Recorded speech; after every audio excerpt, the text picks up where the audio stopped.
Wow, what happened here? There's little symbols and variables all over the page. Somebody's formula fell apart, I guess. And that's what this is about. We're going to find the values of the variables to perhaps get a future value for our investment. What did we start with maybe?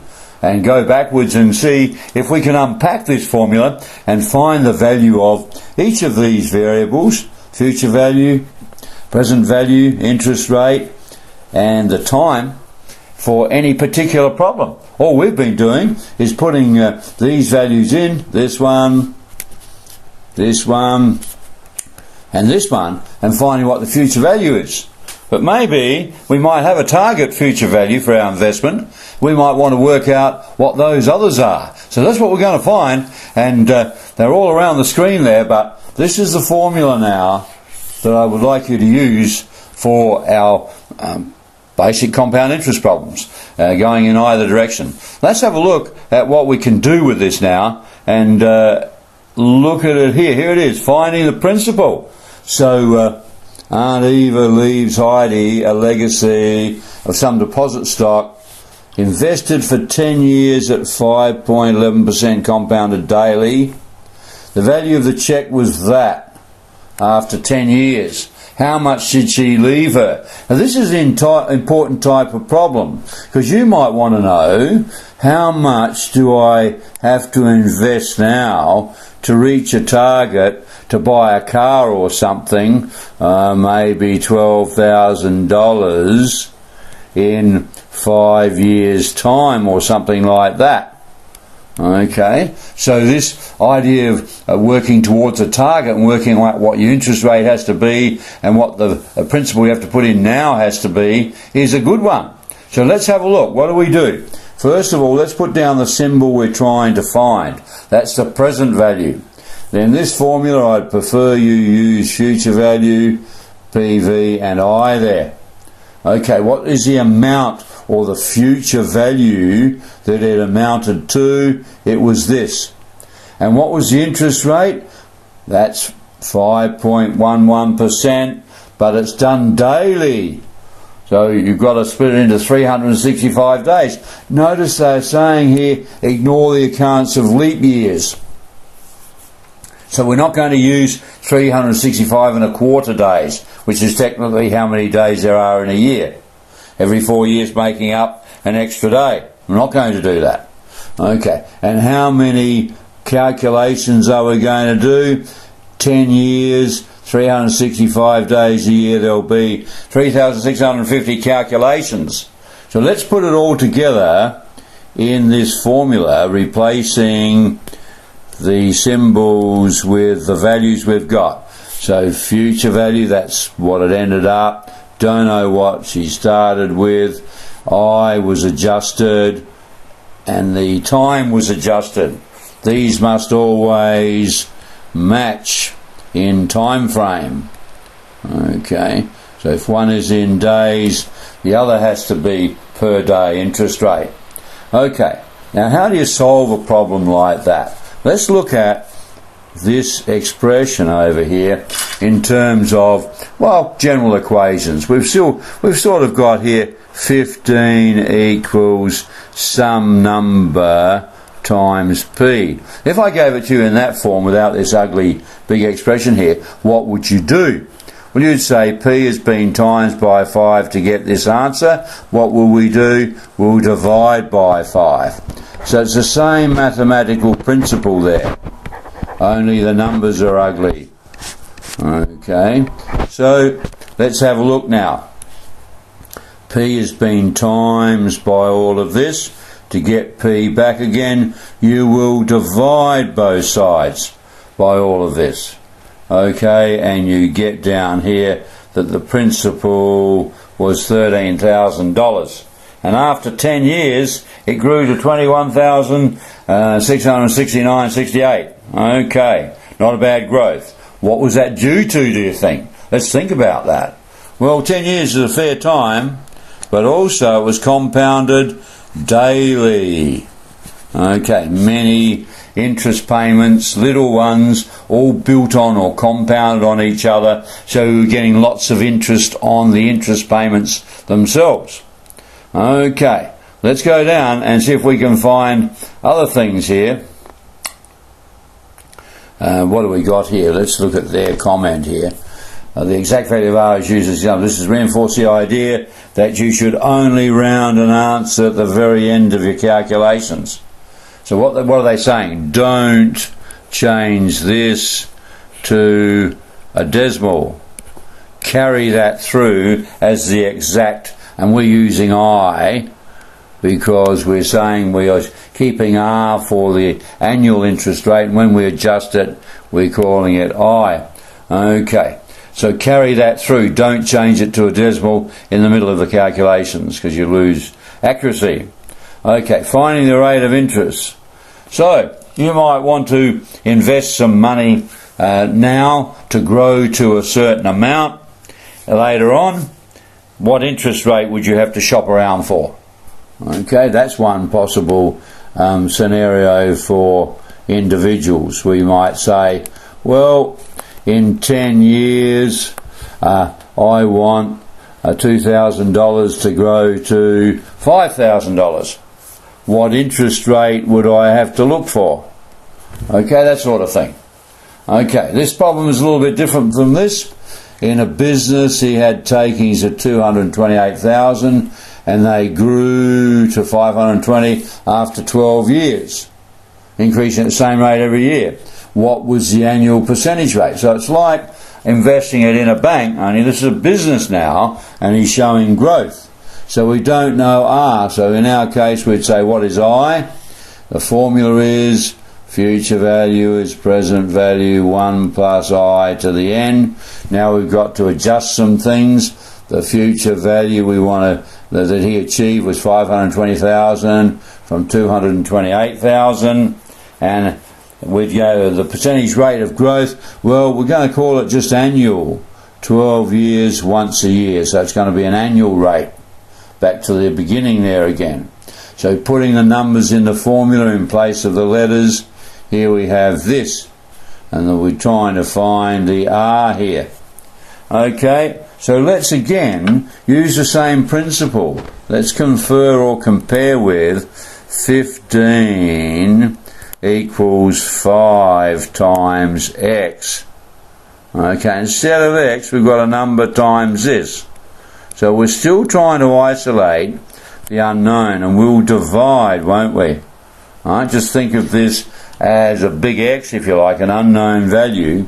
We want to get it, it's been times by 228,000. We will divide by 228,000.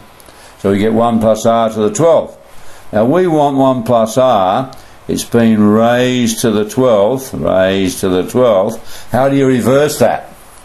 Well, we could raise it, and this is calculator talk now, to the 1 on 12. You could do that on your calculator.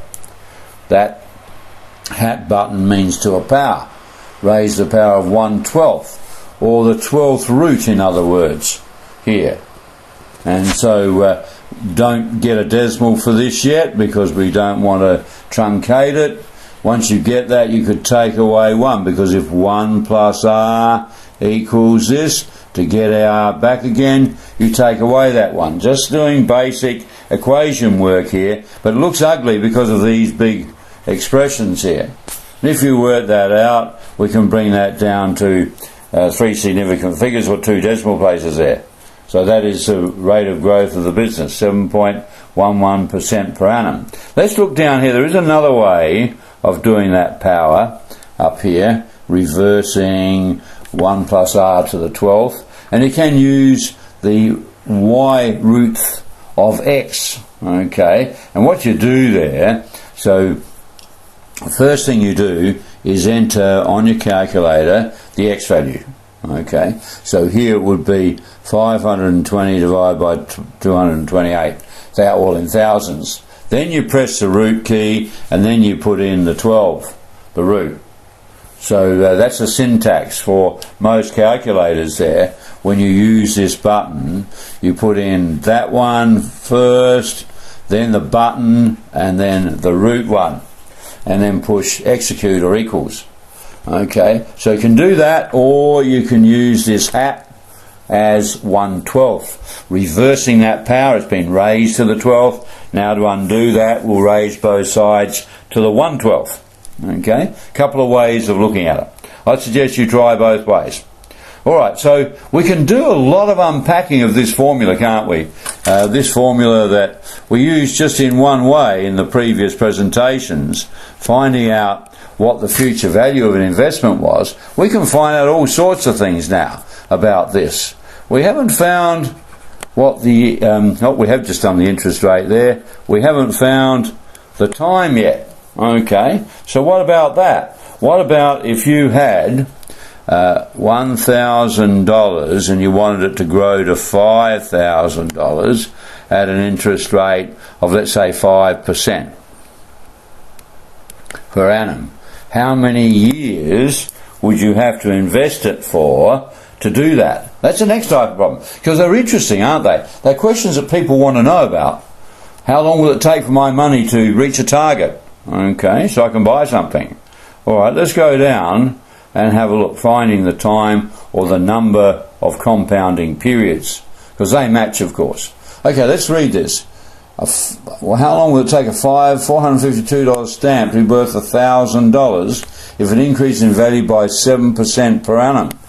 This is called appreciation. It's going up. It's the same formula, isn't it? We want to know the future value given the present value and a rate of growth of the item.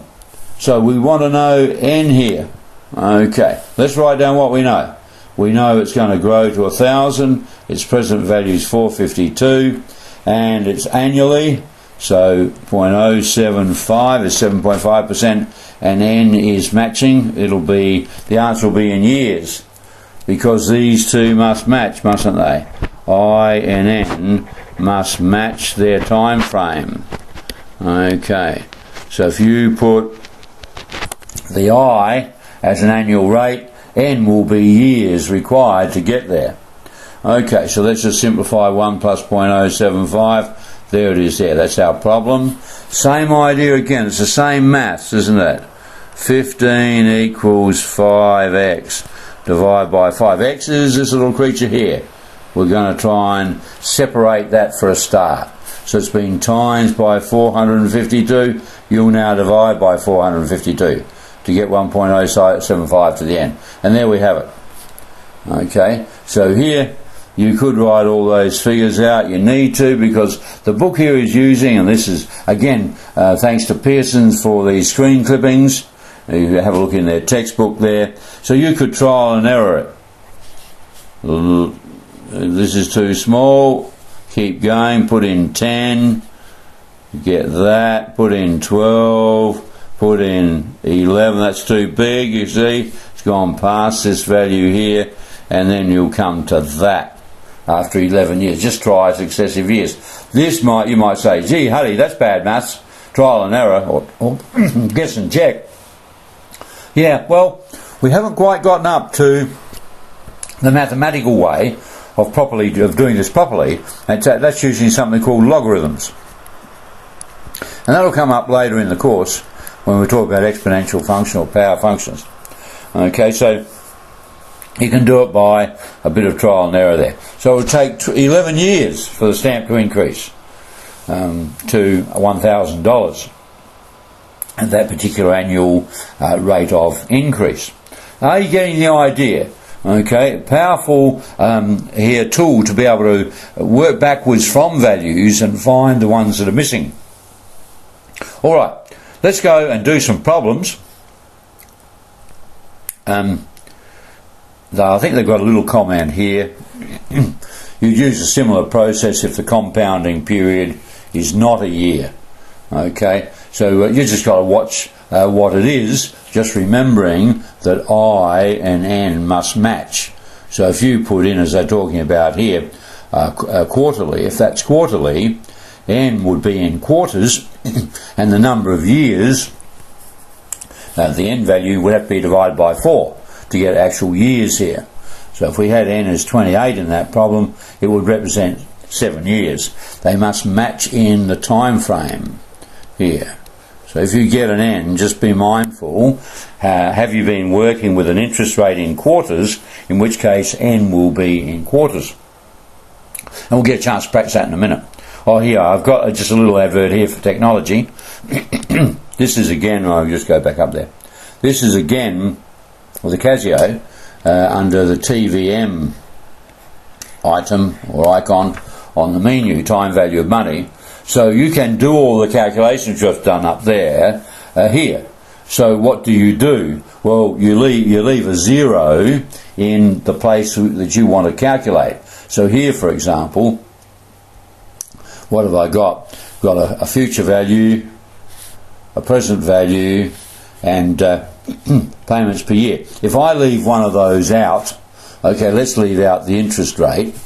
So I say there are 7 years, we don't know the interest rate, and present value I put in 12,500, so it's negative, it's going away from me, and this is what I want to get back. Then if I leave out the interest rate and hit I, it will calculate that interest rate for me. So I can leave out any of those and just put 0 there and then ask it to calculate anything here. We don't use this one, this is payment. And we're not paying in for compound interest, we're just leaving it in there to grow. So you can ask anything here of it. Just remembering there that n is the number of periods, whatever it is. This is 1 a year. But if that was 4 a year, quarterly, this would be in quarters up here. So n and I must match. So you can play with the calculator and leave some of those out and see if it will find the other one. So play there as well, although in this course we are really expecting you to be able to do it algebraically. Okay, now we'll do some problems. So come down and have a look. Compound interest, further application. So this is finding one of the other values, not the future value. So in each of the following, use the compound interest formula to find the principal. Okay, so what that means is going to give you the future value and you have to work back and find the present value or the principal. Okay, so again, list everything that you've been given, make the conversions. If it's not annually, I and N must match, and then work backwards. Okay, see how you go. There's some answers coming up. So there's question 1. And question 2, we're finding I, the interest rate. Don't forget to adjust it. If it's not years for the interest, if it's compounded annually or quarterly or something, then you've got to adjust it at the end. And then number 3, and we'll have some answers. Okay, come down here, and there are our answers for those first 3 problems. So check your work, go back and see if you make sure it's to the nearest cent and to 3 significant figures for the interest rate.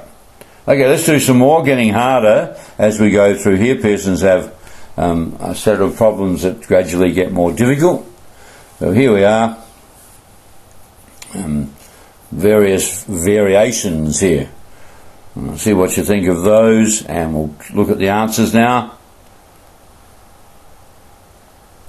There's some answers there for you. Check that. Might have to discuss with a teacher or mates there about how to do some of those.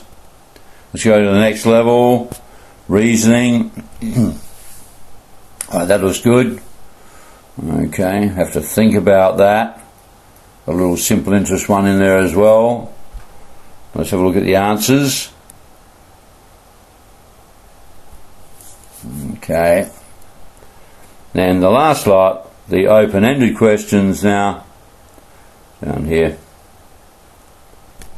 Okay, so there's the first one. Interesting. Bit of a challenging one, that one. Okay, got to find the error. When they collect their money a year later, they're almost $250 below their target. Oh, where'd they go wrong? Okay, have a look at that. It's a challenging one. And the last one, number 9. Okay, see what you think. And here are the answers for those 2.